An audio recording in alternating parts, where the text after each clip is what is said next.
آیت نمبر 11 میں اللہ پاک فرماتے ہیں اور موسیٰ علیہ السلام کی والدہ نے ان کی بہن سے کہا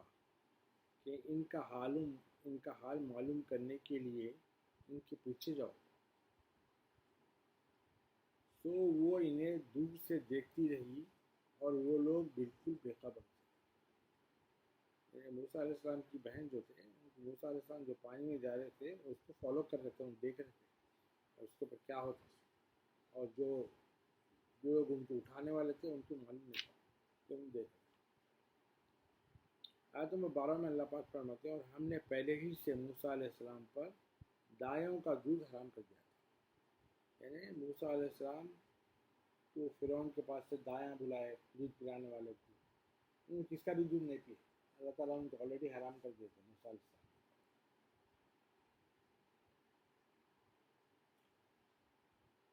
تو موسیٰ علیہ السلام کی بہن نے کہا کیا میں تمہیں ایسے گھر والوں کی نشاندہی کروں جو تمہارے لیے اس بچے کی پرورش کر دیں اور وہ اس کے خیر خواہ بھی ہوں۔ میں نے موسیٰ علیہ السلام کی بہن وہ فرعون کے گھر والوں کو بولے کہ ان کو جس کا بھی دودھ نہیں پھرے، میں تمہارے لیے کوئی ایسے گھر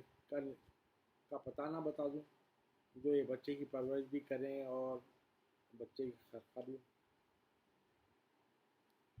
آیت نمبر 13 میں اللہ پاک فرماتے ہیں بس ہم نے موسیٰ علیہ السلام کو یوں ان کی والدہ کے پاس لوٹا دیا تاکہ ان کی آنکھ ٹھنڈی رہے، یعنی پھر وہ لوگ بلائے کہ بھائی موسیٰ علیہ السلام کی والدہ کو بلا لیے، نہیں معلوم تھا ان کو جو والدہ ہے بولتے ہمارے بلائے اولا ان کا دودھ پیتے بولتے، ان کی بہن جو ریکمینڈ کر رہے تھے، تو موسیٰ علیہ السلام وہ اپنی ماں کا دودھ پینا شروع کیا، تو اللہ تعالیٰ واپس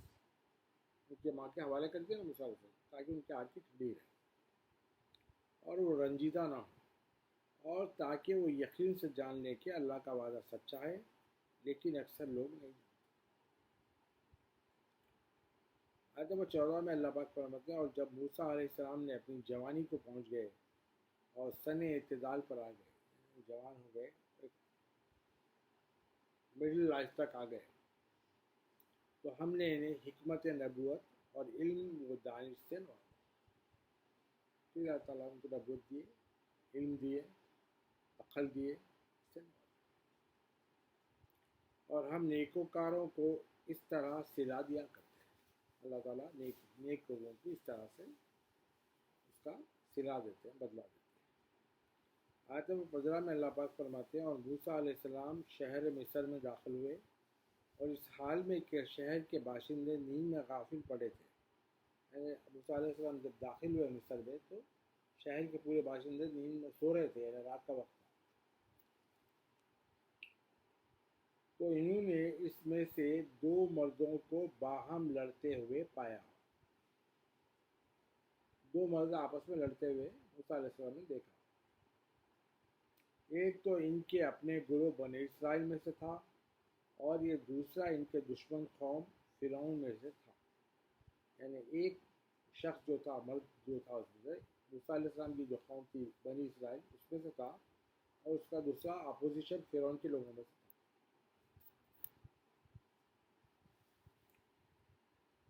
بس اس شخص نے جو انہی کے گروہ میں تھا، موسیٰ علیہ السلام کے تھا، آپ سے اس شخص کے خلاف مدد طلب کی، موسیٰ علیہ السلام سے مدد طلب کیا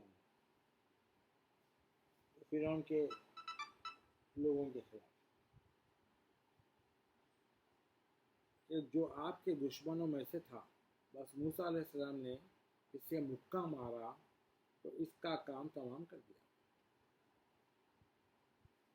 پھر فرمانے لگے یہ شیطان کا کام ہے جو مجھ سے سرزد ہوا۔ موسیٰ علیہ السلام مار تو دیے، موت ہو گیا، پھر بولے یہ تو شیطان کا کام تھا جو میرے سے ہو گیا، بے شک وہ سری بہکانے والا دشمن ہے، یعنی شیطان بہت بہکانے والا دشمن ہے میرا۔ آیت نمبر 16 میں اللہ پاک فرماتے ہیں کہ موسیٰ علیہ السلام نے عرض کرنے لگے اے میرے رب، بے شک میں نے اپنی جان پر ظلم کیا، تو مجھے معاف فرما دے۔ بس اس نے انہیں معاف فرما دیا، بے شک وہ بڑا ہی بخشنے والا مہربان، نہایت ہی مہربان ہے، کہ اللہ تعالیٰ معاف کر دیا۔ آیت نمبر 17 میں اللہ پاک فرماتے ہیں مزید عرض کرنے لگے موسیٰ علیہ السلام اور عرض کرنے لگے اے میرے رب اس سبب اس کی وجہ سے کہ تو نے مجھ پر اپنی مغفرت کے ذریعے احسان فرمایا ہے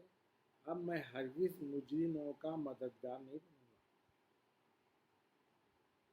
اب نہیں بنوں گا مجرم لوگوں کا مددگار آیت نمبر 58 میں اللہ پاک فرماتے ہیں موسیٰ علیہ السلام نے اس شہر میں ڈرتے ہوئے صبح کے اس انتظار میں کہ اب کیا ہوگا تو دفعتاً وہی شخص جس نے آپ سے گزشتہ روز مدد طلب کی تھی آپ کو دوبارہ امداد کے لیے پکار رہا ہے تو موسیٰ علیہ السلام نے اسے کہا بے شک تو شریف گمراہ ہے رات میں جو شخص کی مدد کرے تھے مقامات پہ اس کے اپوزنٹ کو ہلاک کرے تھے پھر صبح ہوتے انہیں کی مدد مانگ رہا تھا تو موسیٰ علیہ السلام بولے اب میں تیری مدد دے دوں گا تو شریف گمراہ لوگوں میں سے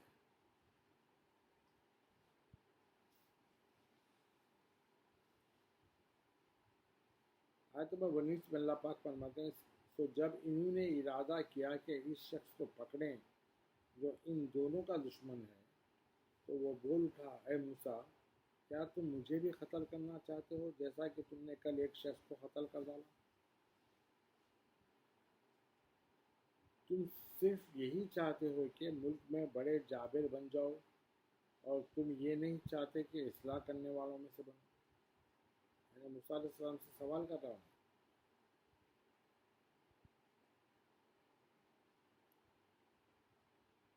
موسیٰ علیہ السلام جب دونوں کا دشمن جو تھا اس کو پکڑنے کا ارادہ کرے تو انہیں کیا بول رہا کہ تم یعنی غنڈے بن جانا چاہ رہے ہو جابر بن کے برے ملک میں لوگوں کو مار رہے ہیں جیسا کل ایک آدمی کو مار دیا ویسی کرنا چاہ رہے ہیں کیا میرے ساتھ بھی سے پوچھو تم صرف یہی چاہتے ہو کہ ملک میں بڑے جابر بن جاؤ یعنی غنڈے بن جاؤ اور تم یہ نہیں چاہتے کہ تم ریکٹیفائی کرنے لوگوں کی اصلاح کرنے لوگوں کو سیدھے رستے پر لگانے والے بولو یہ کیوں نہیں تھا آیت نمبر 20 میں اللہ پاک فرماتے ہیں اور شہر کے آخری کنارے سے ایک شخص دوڑتا ہوا آیا اس نے کہا اے موسیٰ قوم فرعون کے سردار آپ کے بارے میں مشورہ کر رہے ہیں کہ وہ آپ کو قتل کر دیں تو آپ یہاں سے نکل جائیں بے شک میں آپ کے خیر خواہوں میں سے ہوں ایک شخص شہر کے کنارے سے بھاگتے ہوا آ کے انفارم کرا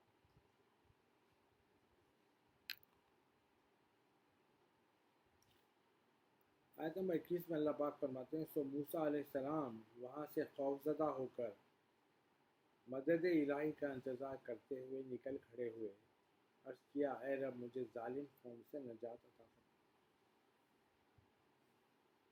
آیت نمبر 22 میں اللہ پاک فرماتے ہیں جب وہ مدین کی طرف رخ کر کے چلے تو کہنے لگے امید ہے میرا رب مجھے منزل مقصود تک پہنچانے کے لیے سیدھی راہ دکھا دے گا مدین کی طرف ڈائریکشن میں چل پڑے اور اللہ سے یہ امید ظاہر کرے کہ مجھے اللہ تعالیٰ صحیح ڈائریکشن میں سیدھے رستے پہ چلا دے آیت نمبر 23 میں اللہ پاک فرماتے ہیں جب وہ مدین کے پانی کے کنویں پر پہنچے تو انہوں نے اس پر لوگوں کا ہجوم پایا جو اپنے جانوروں کو پانی پلا رہے تھے مدین میں پہنچ گئے وہاں پہ ایک کنواں تھا پانی پی پیاس لگی تو وہاں گئے تو دیکھے تو وہاں کے لوگ ہجوم لگا کے ٹھہرے تھے اپنے جانوروں کو پانی پلا رہے تھے اور ان سے الگ ایک جانب دو عورتیں دیکھی یعنی دو عورتیں ہٹ کے وہ ہجوم میں تھوڑا ہٹ کے تھے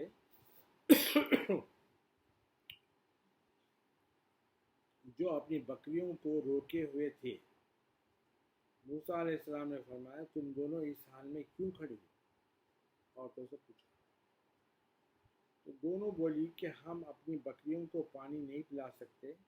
یہاں تک کہ چرواہے اپنے مویشیوں کو واپس لے جائیں یعنی جب تک یہ جو ہجوم ہے جو اپنے جانوروں کو جو مویشیوں کو پانی پلا رہا یہ چرواہے جو پلا رہے ہیں اور جب تک یہاں سے نہیں چلے گئے ہم اپنی بکریوں کو پانی نہیں پلا سکتے اور ہمارے والد عمر رسیدہ بزرگ ہیں یعنی وہ عورتیں بولی کہ ہمارے والد جو ہیں وہ نہیں آ سکتے وہ عمر رسیدہ ہے اس لیے ہم لوگ آیت نمبر 24 میں اللہ پاک فرماتے ہیں سو انہوں نے دونوں کے ریوڑ کو پانی پلا دیا پھر سائے کی طرف پلٹ گئے اور عرض کیا، اے رب، میں ہر اس بھلائی کا جو تو میری طرف اتارے محتاج ہوں، ہر بھلے کام کا جو اللہ تعالیٰ موسیٰ علیہ السلام کی طرف اتارے، موسیٰ علیہ السلام بولے اس کا میں محتاج ہوں۔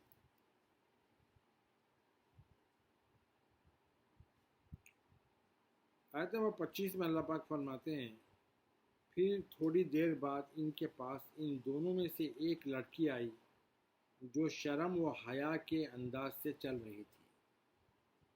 اس نے کہا، میرے والد آپ کو بلا رہے ہیں، کیونکہ وہ دونوں عورتوں کے بکریوں کو پانی پلا دیے تھے نا موسیٰ علیہ السلام، پلا کے ان کو بھجا دیتے، بلا رہے ہیں تاکہ وہ آپ کو اس محنت کا معاوضہ دے جو آپ نے ہمارے لیے بکریوں کو پانی پلایا، اس کا معاوضہ دینے کے لیے بلا رہے ہیں۔ سو جب موسیٰ علیہ السلام ان لڑکیوں کے والد شعیب علیہ السلام کے پاس آئے، وہ جو بزرگ تھے وہ اصل میں شعیب علیہ السلام تھے، ان کے بیٹیاں تھیں۔ شعیب علیہ السلام کے پاس جب آئے اور ان سے پچھلے واقعات بیان کیے تو انہوں نے کہا،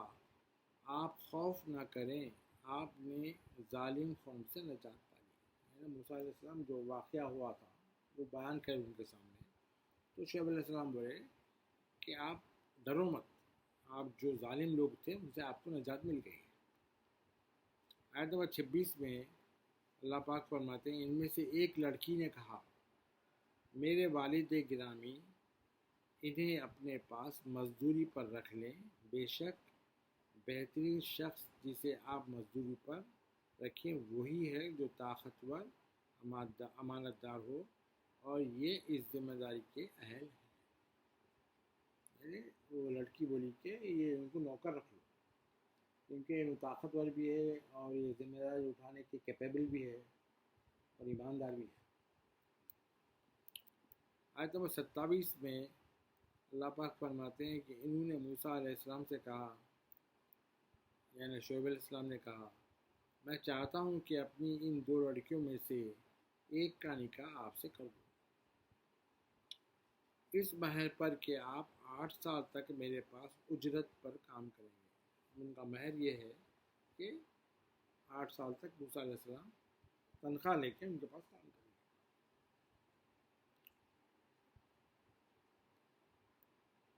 میرے پاس اجرت پر کام کریں، پھر اگر آپ نے 10 سال پورے کر دیے تو میں آپ کی طرف سے احسان ہوگا اور میں آپ پر مشقت نہیں ڈالنا چاہتا۔ یعنی 8 سال کے بعد اور بھی 2 سال اور بھی کر کے 10 سال اگر آپ کر دیے تو آپ میرے اوپر احسان کر دیے ویسا رہیں گا، میں آپ کے پاس زیادہ مشقت ڈالنا نہیں چاہتا۔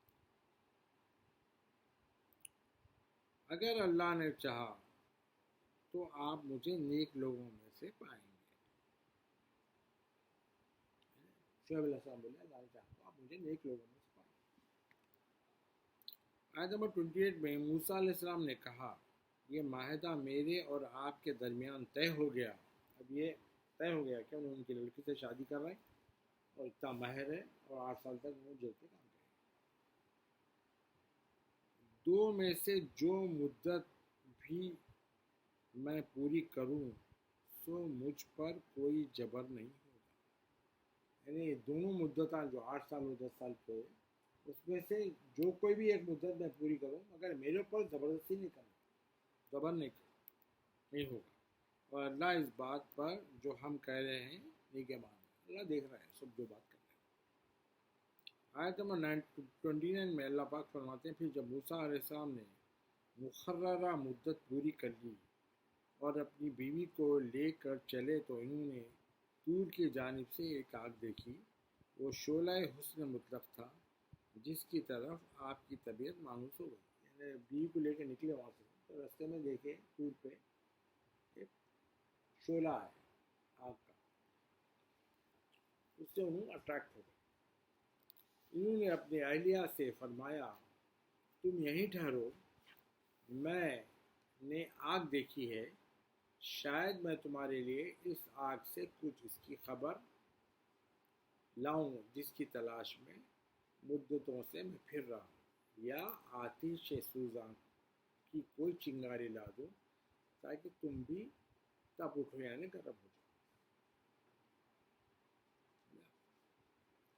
آیت نمبر 30 میں اللہ پاک فرماتے ہیں جب موسیٰ علیہ السلام نے وہاں پہنچے تو وادی طور کے دائیں کنارے سے رائٹ سائڈ سے بابرکت مقام میں واقع ایک درخت سے آواز دی گئی کہ اے موسیٰ بے شک میں ہی اللہ ہوں جو تمام جہانوں کا پروردگار.